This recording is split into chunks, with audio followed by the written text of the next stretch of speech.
pulling.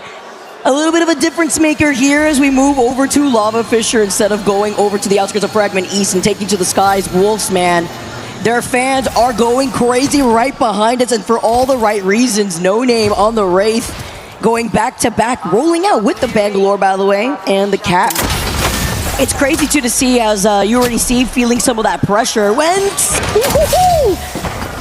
Shimmy-shedding his way inside this building, having to cover his back with the nade. Needs some help here, hopefully gets it, because it's NIP who tried to isolate him.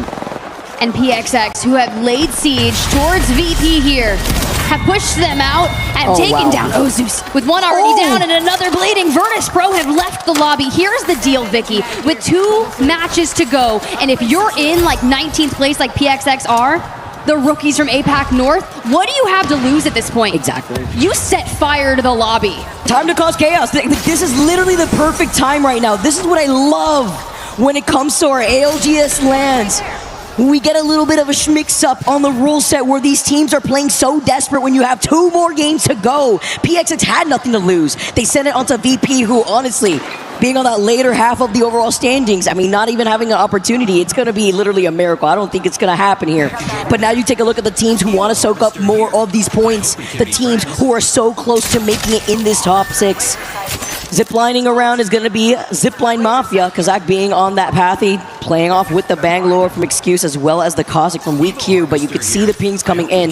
They're isolated in the Lava Siphon, but there will be Flat who are trailing right behind them eventually. NIP, by the way, do manage to trail behind Wolves after trying to harass that player up on the low ground. You see the side-by-side. We did see this fight just earlier from this replay. It's going to be PXX harassing VP, while Aurora on the bottom left, this is what's happening live, is they're facing off against BK Gaming over by Monument. But it's the wrap-up here for this fight in the way that a lot of these teams are trying to collapse on one another, because honestly, the Aurora versus BK Gaming isn't the only one. It's also E36 and Shopify with the 3P of Genji. The fact that you have Aurora and VK Gaming fighting, it's like your 2025 champions of EWC and your 26 champions, or your 2024 and 2025. I forget what year it is sometimes, but you're right. Shopify Rebellion up in the north.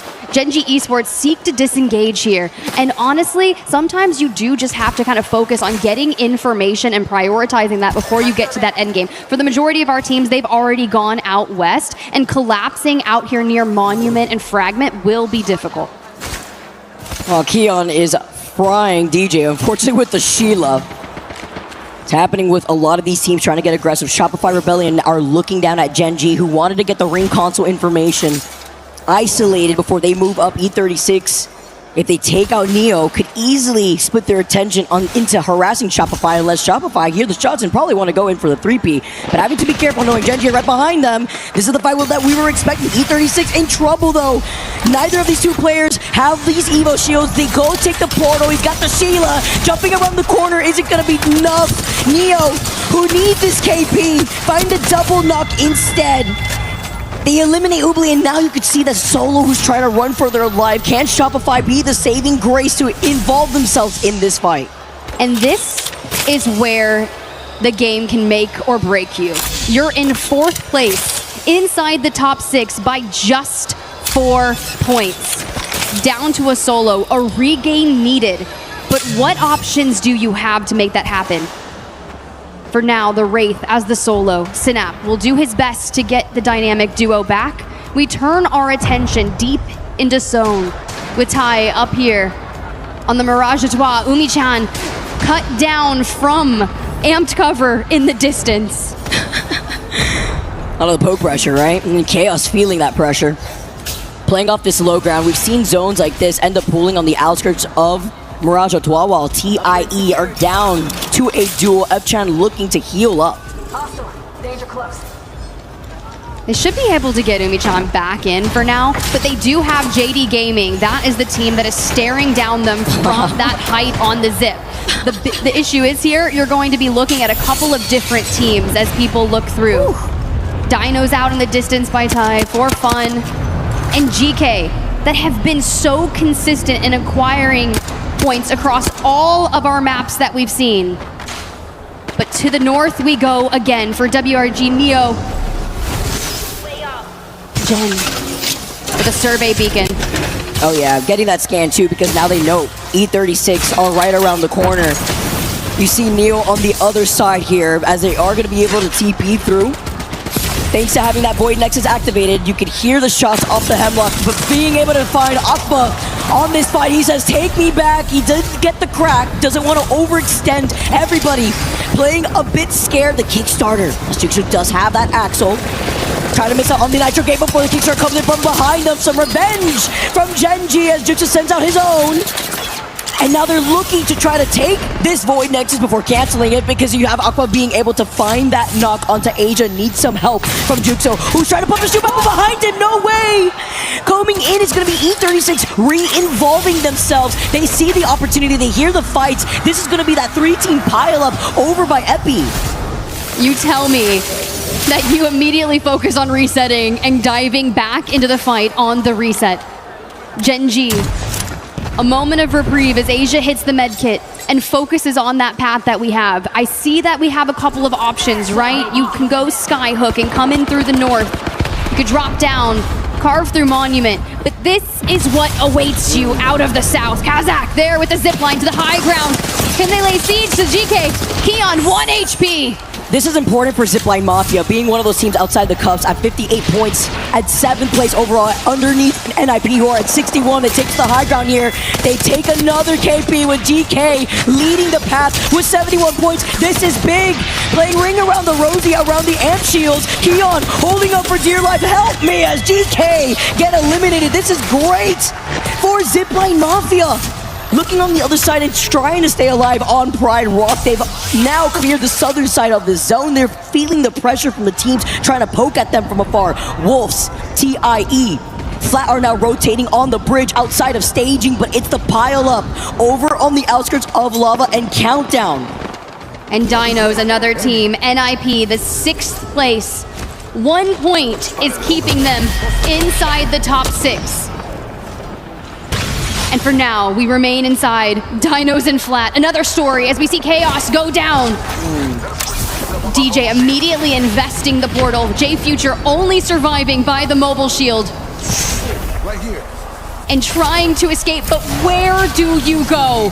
Well, looking to get the res. Actually really smart to do it right next to the start of the portal. Oh no, but they still get the re-knock. QQ just looking at him. Said, you know what? Never mind. Let's just take this portal instead.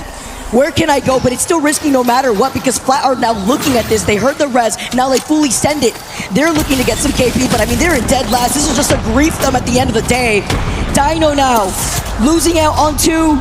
Trying to stay alive with Nano chasing down against the lone warrior DJ, who is running for his life. Dino's currently at 64 points in 5th place. Not big of a gap, but ooh, nice little chicken nay landing at the feet of Nano after he yeeted it up to the sky. Nano says, all right, we're going to still try to follow up with this here. Do we try to fully extend it? He's forced us to be stuck by the tunnel side before rotating, perhaps through landslide, because E36 now are also going into the other side of Dinos. They hear this fight, and they're going to be the sandwich to the other side of the solo, forcing Dinos to back away towards Harvester. But what he does here, the Wraith baits him as he goes out into the circle. Enter Force 36 is lurking throughout the tunnels. They don't peek, but keep your eyes, because we have 1 med kit, 6 syringes. I mean, dude, what? They're still We go back in the void. They're griefing them. Flat is griefing that solo Dinos. Why do they care? They're in 20th place. I mean, what? The fact that DJ's, yeah, it's true. I mean, DJ's literally feeling this right now. We've all been here within our own games when you're trying to stay alive as the last one for your squad. And we time it. We pop the syringe. We can go into the void after this, but Flat call off the chase. My guy, you don't know what's waiting for you on the other side of this. It doesn't get easier, DJ. It doesn't. He's forced to heal up. I mean, at least he will have some time. It is Ring 3 countdown next here, but he'll have some respite before coming in behind WGR. Neo calls on the evac in front of Neo, so they definitely hear this. Let's see how they react when they come out of the choke that leads into landslide. Dinos now with that 1 solo is trying to keep the dream up for the rest of his team. He's going to fly over Neo for now while we take a look at Zipline Mafia after they were able to win that fight originally, now looking down at Flat and VK Gaming, and now Dinos, that's 1 solo, is going to wrap completely around Monument. But he lands on a replicator. We are going for a reset. Not too many heals to go. Back to Zipline. Pop the survey beacon, get the information, because Flat came back into the ring at this location. And I'm saying, if we got this Hemlock, we got the breach charge, we are ready to let it fly. But there's going to be a couple of teams in our way as we make our move in through the southern side of things. Ty and VK Gaming still.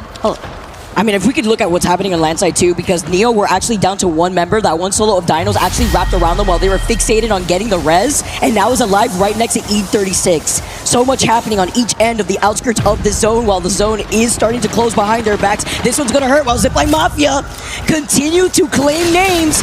This is a great look for this team to overtake NIP, a 1-point difference in this game 9. Remember, after this, there's only one more to go, and Zipline want to be able to secure themselves in the final lobby. They're currently tied with 6th place, 61 points. And we keep focusing forward. Enter for 46, you were asking about them. WGR Neo on the other side. The blue to purple disparity. Synap trying to take the angles, but all the nades coming through. And we are burning. The fact that Dinos goes out like that too. Unfortunate, the solo cannot stay alive. Dire situations here with 64 points, but it really depends on how Zipline, FORFUN, and even NIP rise up. With WGR looking at E36, just a matter of time. Genji want to prio on their rotate. NIP looking on to harass these teams on the edge of zone, while the likes of Wolves, TIE, Zipline, FORFUN still piled up as Zipline, yes, are eliminated. They got the 61 points. They're still tied with NIP, but the difference is NIP are still alive. They can further themselves as Wolves with the Thermite TPing back up. Tied now get eliminated. 14 squads left, and Wolves playing this safe with 69 total points. They know they lead the way. And Ty fall also. But falling in 7th is Zipline Mafia, Vicky, like you said, with one game left to get them into the top 6. And one game to further it as VKG sets their sights, but it's just LQ, last standing. He knocks another. The Newcastle goes for the res. Controlling not only that, but the mobile shield. And back to the fight we go. He gets it. No! VK Gaming get eliminated. Our former EWC champs are out of this lobby in 13th. This is tough. I mean, they're literally only have 40 total points sitting in 14th.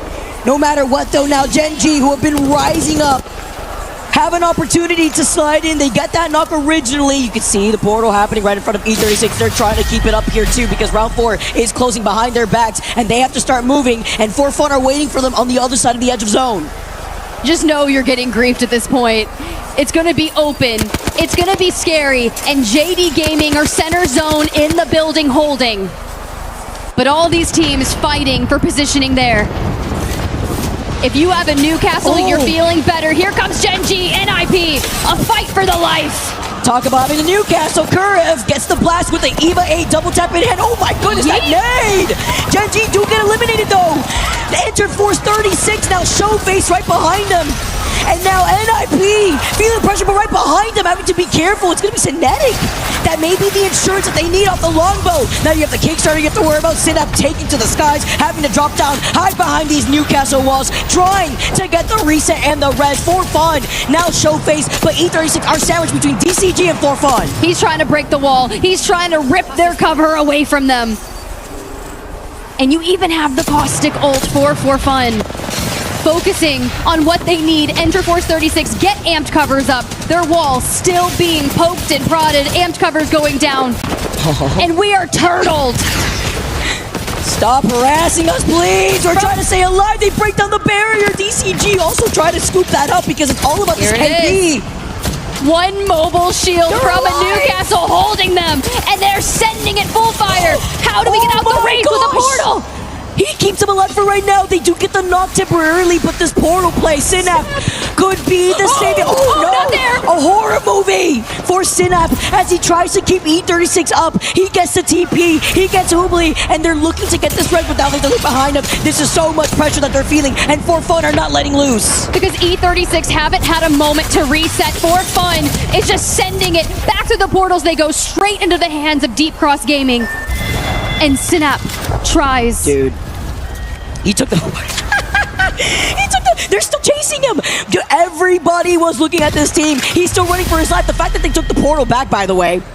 Synap, the fact that he gets behind this crate to pop this med kit. The Wraith plays are immaculate. 10 squads left and Aurora get eliminated next.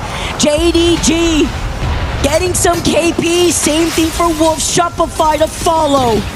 And with Wolves holding the other side of the tracks, you're looking at Cinetic, RQ holding the building, holding the roof. You see the catwall coming up, blocking vision to allow the safe rotate, to allow them to move up on FORFUN. And are we gonna drop piercing spikes to prevent the climb up? Piercing spikes to on the low ground. And FORFUN have a moment to breathe. You see Synap portaling in the distance yet again in the void. And for now, we hit the back of the arc star. The caustic barrel. He said, leave me alone. Oh my gosh, he's right in front of Straight from Flame. Straight from Flame does not see him. Hey, oh my RQ didn't goodness. see Panic. He never saw Panic. Synap is still alive for E36. He's seeing the action. He knows he's out of the line of sight of the team right across from them. Wolves now closing the gap. He's trying to coexist. I mean, No Name is going to definitely see him. The fact that he hasn't seen him. Oh my gosh, he's hiding behind the bottom lip of the building is insane. That's our Wraith. That's our Wraith. That's our Wraith, let me tell you. Synap right there, but the breach charge from No Name. Does he know that Synap is there, or are we just sending to the building? No, because he's looking at RRQ. Yeah, that's why they've been trying to harass him. I mean, the fact that they got the knock on to Straight from Flame, he gets back up. But that's why No Name is creating this space for the rest of his team. Okay, NC, they built a house behind the amp barriers, behind the Newcastle wall, and floating. Has been finding himself catching this KP. Naughty to follow up to find Chappie. With 8 squads left, they're not giving up this house. Final zone, and a lot of these teams have congregated over to the north side, while that solo still stays alive for now. Chappie is the next victim of a lot of these split up teams. KNC now down to a duo, but once again, E36 down to that solo. And a lot of these teams, NIP too, utilizing that Nox grenade before moving up now. It's going to be Wolves with the portal. And they portal to the truck. FORFUN at their backs. Ninjas in pajamas on the low ground, fighting Deep Cross Gaming. They grab the knock on the one, Xiaoqi here. And they hold steady behind the wall, throwing the caustic barrel on him. Here comes Kina Trope for the third party. Welcome to the Dutch oven. Cole putting down the barrels, dancing around the Newcastle wall. Vayne looking behind him on the Wraith as DCG fall. 7 squads left. Cole has had one heck of a performance until now, where NIP get eliminated. KNC keep themselves up. That solo's still alive for right now, but Wolves, they're out for blood. They're hungry. 6 squads left, looking down at FORFUN. And JD Gaming, you saw Naughty there disappear back into the building for a reset. And as Wolves cover the piercing spikes to prevent Synap, I feel like we should be... No, he stalled out! It's Easy Flash who finds him. Hey, it's free KP, but he lived, and that is what matters when it's so close to the top. So close for our top 6 right now, RRQ. No one to look at them. Wolves get eliminated. FORFUN really only have to worry about RRQ as they face off against each other on the south side, and Kinotrope trying to dive it on to JD Gaming. And it's all about who gets sent first. And this infinite ammo behind the amped cover of Easy Flash. He's on path. He's going for the zip. He's going for JDG. Oh, what an aggressive play from Easy Flash. It cost his life. Was it going to be worth it here? Now Straight from Flame taking the portal here. The rest coming in from Nags. Fawn now trying to stay in this fight in the last two squads as JD Gaming go out, and so does FORFUN now as they are your Game 9 winners. They moved up the patient play.